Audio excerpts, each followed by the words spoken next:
friends from around the world, and welcome to a new chashi and a new tea lesson. And today's subject, well, it's going to be about health, and the reason why is because I had a lot of questions about the virus and the impact it will have on the tea in Taiwan, and maybe our habits, and how tea can help to make us more healthy. So first of all, let me give you some reassuring news about Taiwan. Here, the situation is really under control. There are less than 400 cases in the whole island. 5 people unfortunately died from the disease. But compared to most of other big developed countries, it's really a remarkable achievement to have so few cases. Taiwan was able to seal off its border with China very quickly, did not want to allow any tourists from Wuhan and later on whole China very early on, and this prevented really the spread of the disease in Taiwan. Also a good quarantine system, masks. Really the government did a very good job on this account, and we are all glad and hopefully not too complacent. We still have to be careful, which is why now masks are mandatory in public transportation starting last Sunday. But so things are pretty much well managed, and I don't see actually much impact of this disease on the tea production. So because everybody actually is working, life continues almost as normal as usual, except that people wear masks in public transportation, and in stores they have their temperature taken when they enter a department store or the post office. But apart that, life is continuing as normal, and I expect as soon as harvest season will be there, end of the month, the workers will go in the fields and harvest our precious leaves, and the farmers will then process them and sell them. So on the production side, we don't expect much impact of the disease. What will have a larger impact, of course, is on the sale and on the delivery. Taiwan has, as I said, sealed off its connections with China. There won't be Chinese tourists for a while in Taiwan, and this will have an impact on sales of oolongs, because the Chinese tourists were a big source of purchases of high mountain oolongs, Oriental beauties, Hongshui oolongs, you name them. So and that's for the Chinese, and from my point of view, currently also there are lots of countries that I cannot ship anymore to. Basically, I can still ship to France, the US, and Germany, but almost all the other countries have stopped accepting shipments, or there are no flight connections, and without flight connections, and there's no trade between Taiwan and almost the rest of the world. Now, hopefully this should not last much longer than 2 months, since we've seen that in Wuhan now they have lifted the confinement after 72 days, I think, so roughly 2 months. So we hope that in 2 months or a bit less time, the trade routes will resume, and that all the rest of the world will be able to purchase and import tea from Taiwan again. So there shouldn't, well, and then therefore the bigger impact then will be on the marketing, how the farmers will make up for lost revenues from the Chinese side. Hopefully they will try to compensate with more sales towards the Western world, and that's where I will try to make my best to help them. Maybe another consequence might be that there will be less appetite for Chinese-made teas and a little stronger appetite for Taiwanese-made teas, since there is much less health risk perception in Taiwan. But apart from that, I don't see a real big impact of the COVID-19 on the tea production. But talking about this virus, of course, leads us to health, and actually it's a subject I don't often talk about on my blog. As you know, I'm all about happiness, enjoyment, and flavors, good taste. The health point of view for me is not the main focus why I'm drinking tea. I don't drink it because it's healthy, but I drink it because I enjoy drinking it, and well, if it makes me a bit more healthy, then that's all the best. But on this account of health, actually, there are a few things that we could talk about. 5 years ago, in May 2015, I had the privilege of meeting Dr. Sharon Moalem, an American medical doctor, PhD, and author of many books about health and diseases. And at that time he was not only an author, but still a medical doctor practicing in New York City hospital. My thoughts to New York, of course. And at that time, his observation was that many of his patients had health problems due to their bad diet, because the diabetes, heart problems, these diseases were he had to treat, but he knew that treating the disease was not enough. He also had to do something about their diet, because they were too fat, they were eating too much, overweight. This was actually causing these diseases. And in this regard, he said, well, tea is one ingredient that can help him and help his patients.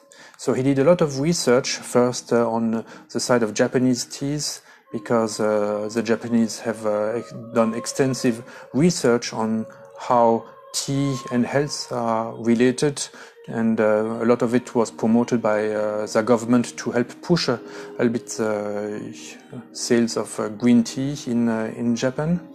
But he found out that green tea, if you really want to have an impact in terms of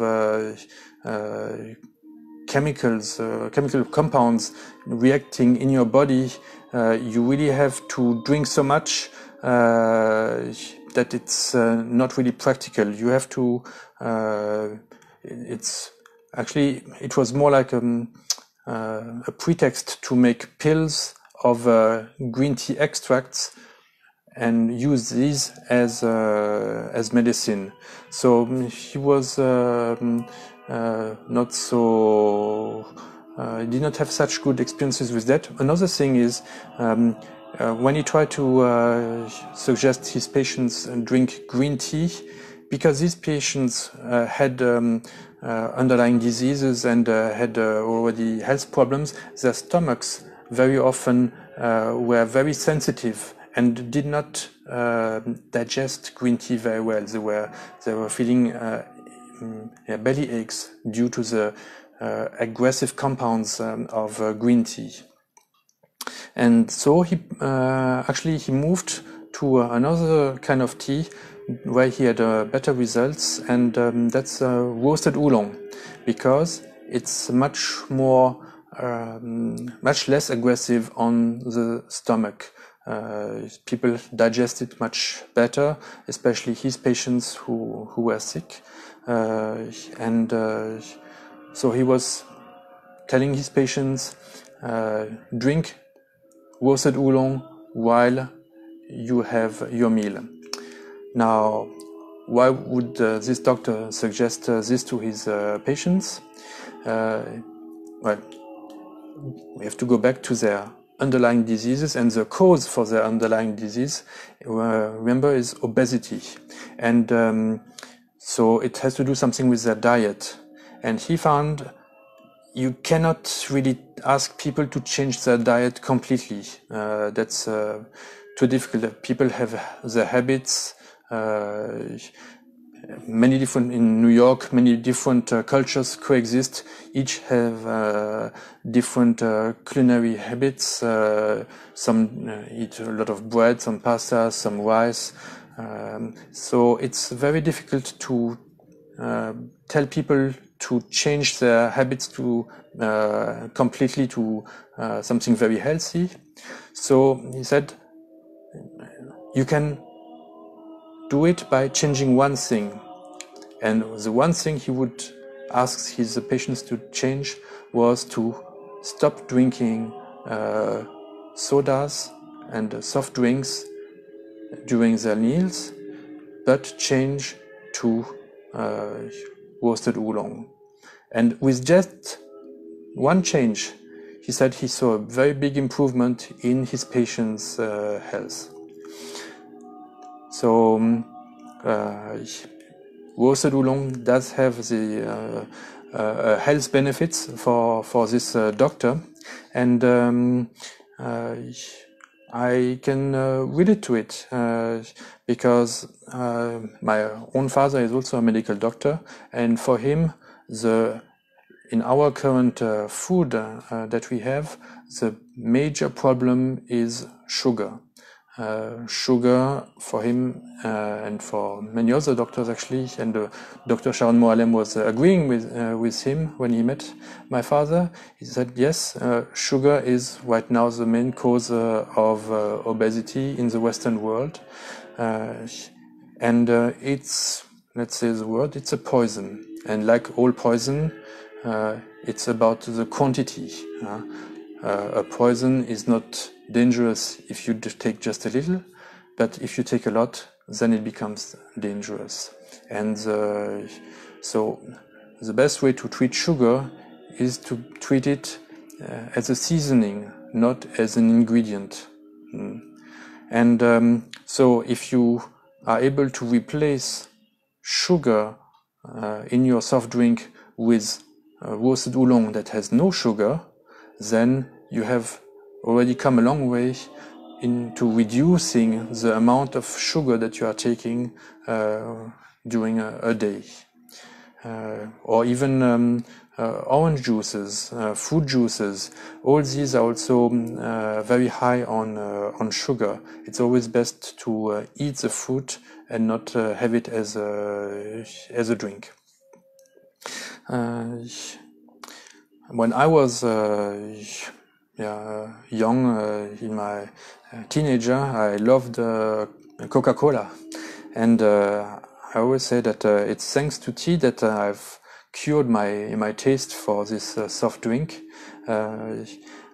Tea also is helpful because it trains your taste buds to recognize the true taste of natural food, and you become much more attuned to what is natural, to what is good to your body, if you learn to drink high quality tea without sugar.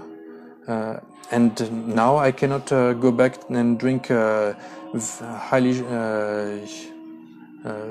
sugarized soft drinks or Coke. They taste so artificial for me.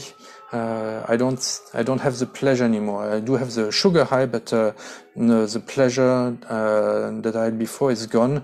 What I've learned by drinking tea is to appreciate this natural taste of food, not too overpowering. That's why I also say try to use fewer leaves. It's not the quantity that counts, but the finesse, the lightness, and the purity of the taste.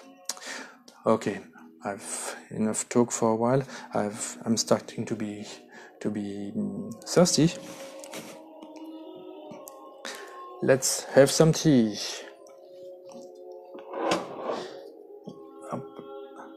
It's almost hot. The tea that I propose to drink today is my spring 2019 concubine from Shanlinchi.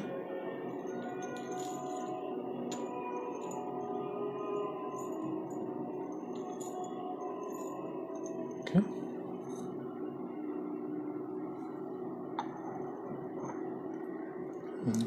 Oh, by the way, in the background we are hearing some Leonardo da Vinci, La musique secrète de Douce Mémoire, French Baroque group who has done a very beautiful booklet with a CD combining, pairing actually Leonardo da Vinci's paintings with Baroque music, Renaissance music from the time of Leonardo da Vinci. So very interesting and very, very beautiful music, very peaceful in these times of unrest. I really recommend this music and the booklet that goes together, because then you can see for which painting of Leonardo da Vinci they have chosen which music. Okay. Leonardo da Vinci is a guy who lived for a long, long time, so he's our example, the one we want to follow to be also just as old as he was, and to become as old. Health is one thing that we have to pay attention to, and so this concubine oolong is a roasted oolong. That's why it's a good fit for today's lesson.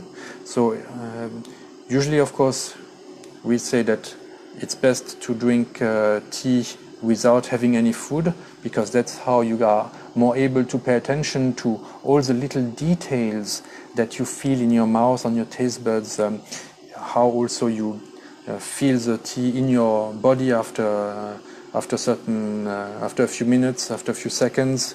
And the best teas are the ones that are going to make your hands and even your feet warm, thanks to their chachi. Okay.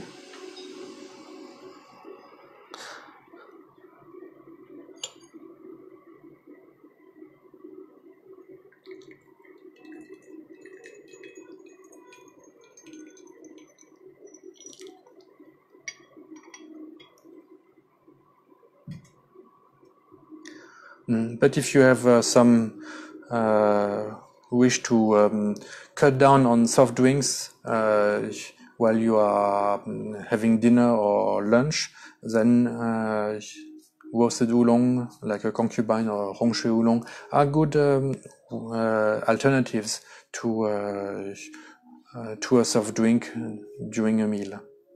And you will also maybe find out that sometimes their tasting notes are in a good pair, are pairing well with the aromas of the food that you are eating.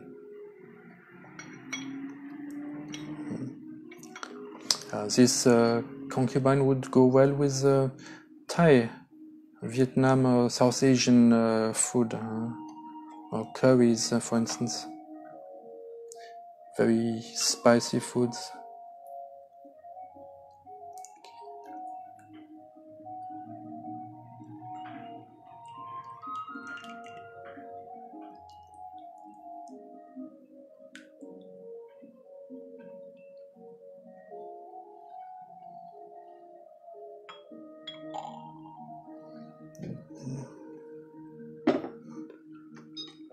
The oolong is tightly rolled, so the temperature really needs to be very close to boiling point.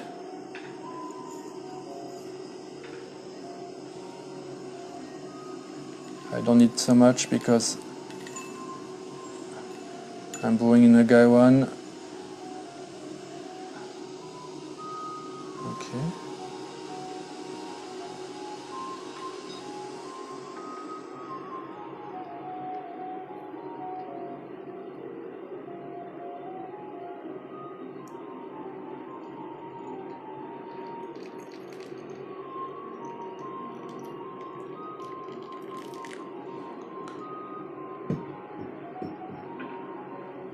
that you can do.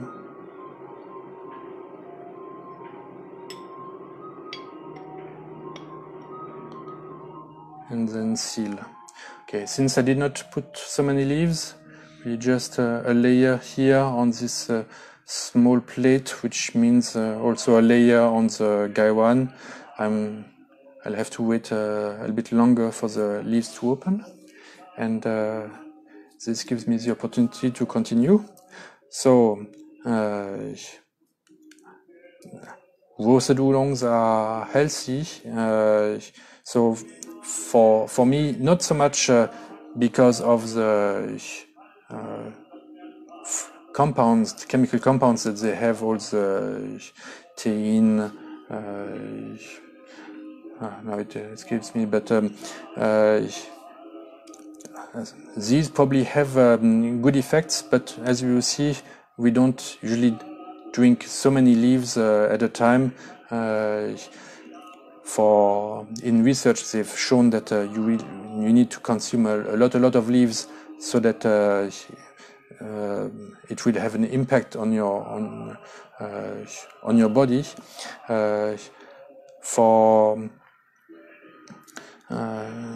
In health terms, but the health benefit for me is more indirect. First, this kind of slow brewing helps me to relax,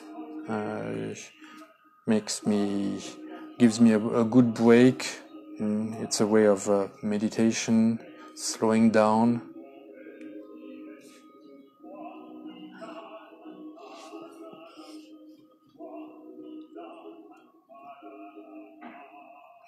It's training also my taste buds to appreciate natural food.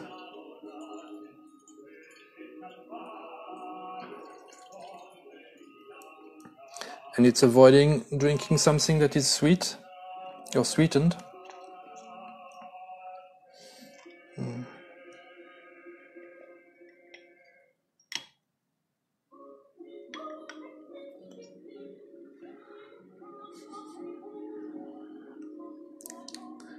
Okay.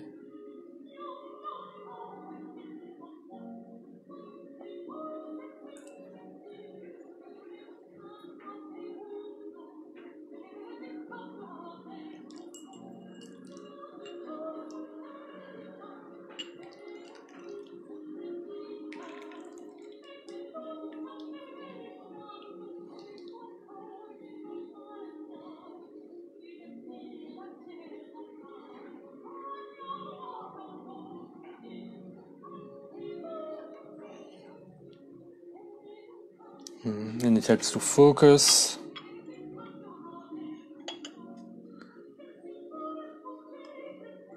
Also gives a feeling of achievement. Well, I've done something nice today. I've done this beautiful set where the color of my porcelain jar, celadon jar, resonates with this color here and that. And my blue here resonates with this blue there. The whiteness of the Gaiwan illuminates with purity the rest of the chashi.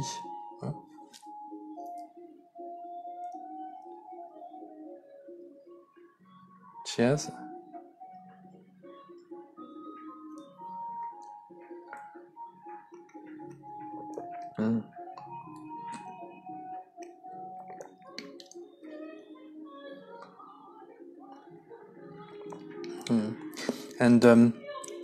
And concubine oolongs are an innovation from roughly 15 years ago.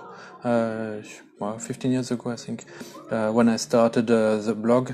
They were also a way to help farmers in Dongding to make something out of their summer crops, which usually were not so well considered. In Dongding, they have the Dongding Oolong competition for spring and winter, where they make their roasted Rongshu Dongding competition. so the traditional style. But in summer, prices tended to go down. They used to sell then the leaves to drink makers for cheap tea. But with the demand for organic tea, they thought, oh, let's learn from Oriental Beauty in Sinju and from their farmers how to make a good summer oolong close to Oriental Beauty, so also insect bitten, but maybe with our own Dongding style, still rolled, so a little bit higher oxidation, and by emphasizing that it's organic, because we need the tea acids to come and bite the leaves to create this additional honey flavors.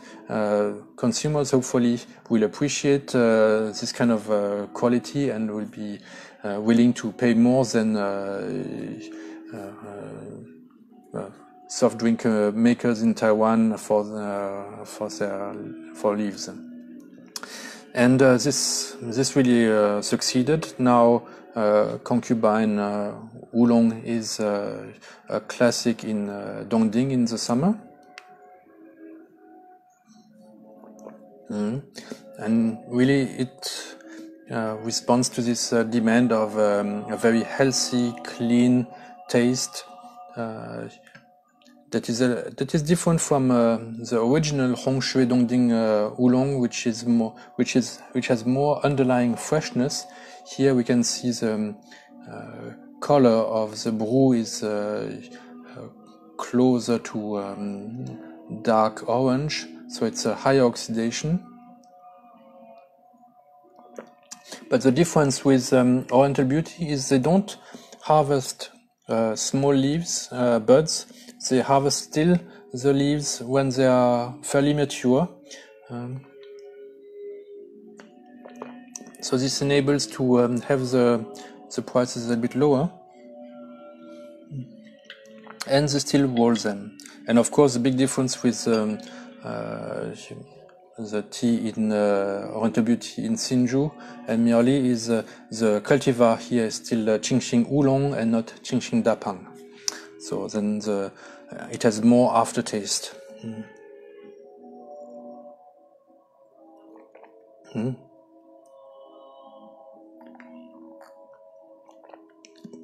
So the fragrances are not as bright and impressive as with Oriental Beauty, especially the higher grades, but it's a very, very sweet, comfortable, warm oolong.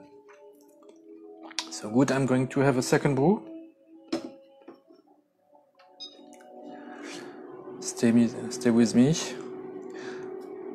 Now, I hope so far everything was clear about what I said about the health benefits of tea. I don't put this as my number one reason for drinking tea. I think it's one of the good side effects, good benefits of tea, but still my major concern is that tea should be good, and if you have pleasure, then it will also be good for your mind, because you feel more happy that you have drunk something that is so nice. It should not become like a bitter medicine that one tastes and it's so bitter, but it's good for my health, and then you quickly go and grab a candy to have some sweetness in your mouth. This is not that healthy actually. If you end up eating candy afterwards, the best is to abstain from sugar, or only have sugar in very small portions, because it's sugar that is causing all these underlying conditions that make now this virus also so dangerous. Most people have who get this virus who actually recover, and it's those who had already underlying conditions, who obesity, weak, or who were smokers also, and also lots of men. And the XY chromosome is apparently also making men weaker towards this virus compared to women. So it's, if you are healthy, you are also more likely to go through this virus crisis better than if you're not.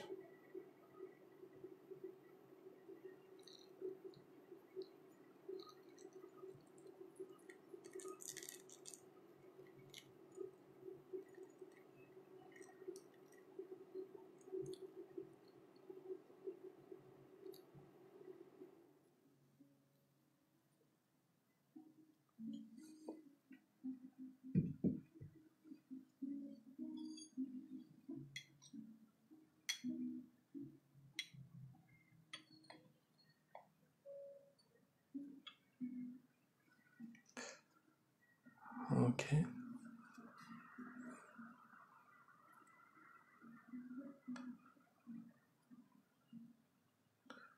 So again, with the guy one, I'm just looking at the color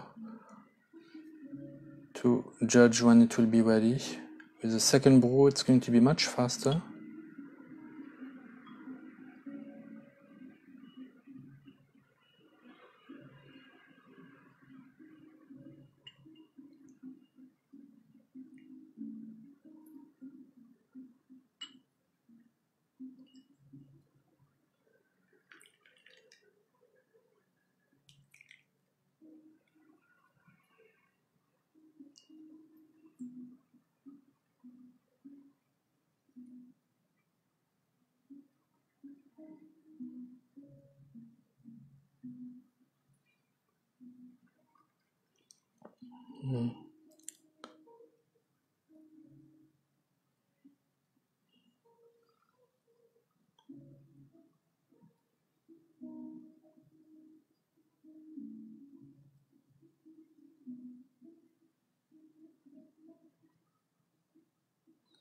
You see there's still some drops coming out, so one has to be patient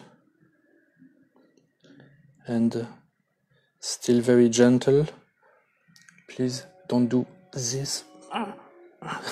It looks not so elegant.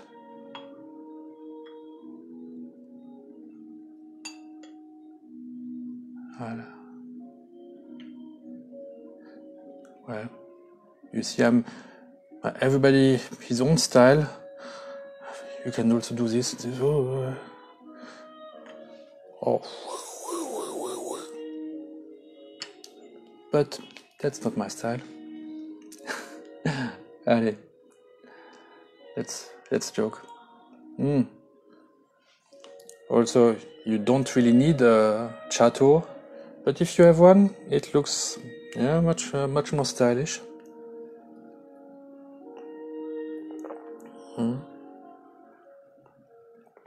Lots of finesse. Great. And I already feel much warmer. I have some sweat coming under my hair, and even though it's still very cold outside, a little bit unusual for early April. You'd expect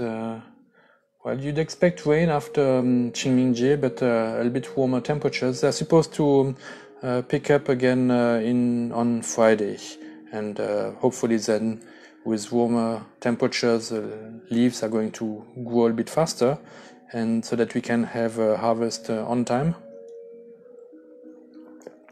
But actually, if the harvest is delayed, it's always a good thing, because a cooler temperature means the trees are resting for a longer time, and this concentrates the aromas. So Actually, it's a good thing to have a delayed harvest. I'm not in a hurry. I have still lots of inventory, and if you are from those countries that are not on lockdown in terms of post office deliveries, you can still order from me. I'll be happy to package your tea. Well, let's do a little bit of advertising. Teamasters.com, your favorite tea provider. And otherwise, just wait until the end of the confinement, until the trade resumes between Taiwan and the rest of the world. Taiwan that was spared, and bringing health and happiness to you with good teas. Okay, I hope that you have enjoyed this new video. See you later. Bye bye.